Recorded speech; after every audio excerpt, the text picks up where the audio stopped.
Hello guys, मेरा नाम है विशाल और आप देख रहे हैं फैक्टिस्तान। आगे बढ़ने से पहले एक छोटी सी रिक्वेस्ट कि मेरे चैनल को लाइक, शेयर और सब्सक्राइब ज़रूर करें और हाँ, बेल नोटिफिकेशन को दबाना ना भूलें। तो आज हम जिस चीज़ के बारे में बात करने वाले हैं वो है the top most haunted places in Rajasthan की पार्ट 2। अगर आपने मेरी पहली वीडियो नहीं देखी हो तो डिस्क्रिप्शन में आपको लिंक मिल जाएगी। I would request you kindly go and check it out. तो चलिए शुरुआत करते हैं। नाहरगढ़ किला। नाहरगढ़ किले का पहले नाम था सुदर्शनगढ़, जिसका निर्माण राजा मान सिंह ने करवाया था। नाहरगढ़ का निर्माण जयपुर की सुरक्षा के लिए हुआ था। कहा जाता है कि नाहरगढ़ के रिकंस्ट्रक्शन के दौरान बहुत दिक्कतें आती थी। हर दूसरे दिन मजदूरों को अपना काम बिगड़ा हुआ ही मिलता था, जिसके बाद जानकारी मिली कि ये किला राठौड़ राजा नाहर सिंह का था।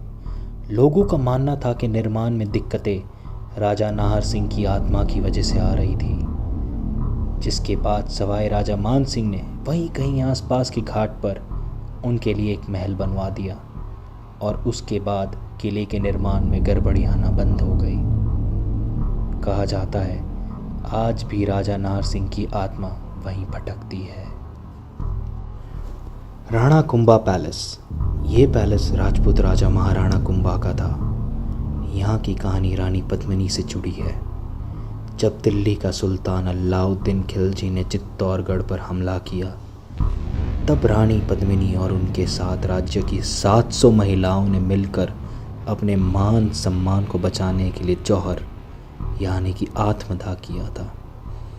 कुछ साल पहले पैलेस में घूमने आए एक ग्रुप को कुछ औरतों के चीखने और मदद मांगने की आवाज़ सुनाई देने लगी, और जब उन्होंने पीछे मुड़कर देखा तो पाया कि वहाँ एक जली हुई औरत महारानी के लिबास में खड़ी चित्तौड़गढ़ के लिए मदद करने को कह रही थी। देखते ही देखते कुछ पल में वो औरत वहाँ से गायब हो गई। NH79 Dudu village. अजमेर उदयपुर का वो हाईवे जिसे खून का प्यासा रास्ता भी कहा जाता है। इस जगह की कहानी तब की है जब बाल विवाह बहुत ही प्रचलित हुआ करता था। तब एक 5 दिन की बच्ची की शादी एक 3 साल के छोटे बच्चे से हो रही थी और बच्ची की माँ को ये बात पसंद नहीं आई और वो अपनी 5 दिन की बच्ची को लेकर उस शादी से भाग गई और भागते भागते हाईवे पर जा पहुँची और मदद की गुहार लगाने लगी। लेकिन तेज़ी से आती एक गाड़ी ने दोनों को टक्कर मारी, जिससे कि दोनों की मौत हो गई। लोगों का कहना है कि वहाँ उन्हें कुछ देर के लिए महिला तो दिखती, पर कुछ ही देर में वो जैसे हवा में गायब भी हो जाती है। और एक कहानी ऐसी भी है कि यहाँ कुछ दोस्तों का सामना एक महिला से हुआ था जिसके पास एक बच्ची थी। वो महिला गाड़ी के पिछले सीट पर बैठी और उन्हें गांव से निकालने का रास्ता बताया और फिर गायब हो गई। अगर आपके साथ भी इस रास्ते में कुछ ऐसा कभी हुआ हो तो मुझे कमेंट सेक्शन में ज़रूर बताएं। सुदाबाई। इस जगह को हम भूतिया या हॉन्टेड तो नहीं कह सकते, लेकिन यहाँ हर साल एक मेला लगता है जिसे घोस्ट फेयर यानी कि भूतों का मेला भी कहते हैं। यहाँ लोग भूत बाधा से मुक्ति पाने आते हैं। पुराणों के अनुसार परंपरागत मान्यता है कि सुदाबै कुंड में स्नान यानी कि नहाने से किसी भी तरह की भूत बाधा से मुक्ति मिल जाती है। यहाँ पितरों का पिंडदान भी करते हैं।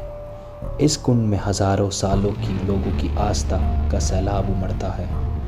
जो दिल से कमज़ोर है उन्हें तो नहीं, पर मजबूत दिल वालों आप भी यहाँ के दृश्य से डर जाएंगे, इसीलिए ज़रा संभल कर ही जाइएगा। ब्रिजराज भवन। यूँ तो कोटा पूरे भारत में शिक्षा के लिए मशहूर है, लेकिन राजस्थान का ये शहर भी कई ऐतिहासिक घटनाओं का धनी है।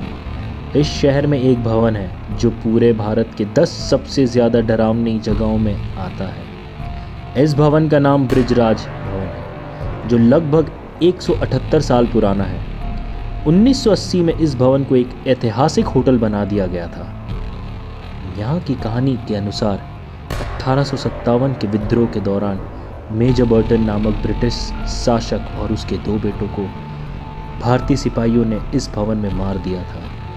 कोटा की पूर्व महारानी का कहना था कि उन्होंने 1980 में मेजर को उसी हॉल में देखा था जहां उन्हें मार दिया गया था। लोगों के अनुसार ये भूत किसी को भी नुकसान नहीं पहुंचाता, लेकिन यदि रात्रि के दौरान कोई गार्ड सोता हुआ मिले तो ये भूत उसे तमाचों के साथ अपनी ड्यूटी याद दिलाता है, जैसे कि हमारा मैनेजर हमें याद दिलाता है। तो चलिए गाइस, ये वीडियो यहीं ख़त्म करते हुए आपसे इजाज़त लेना चाहूँगा।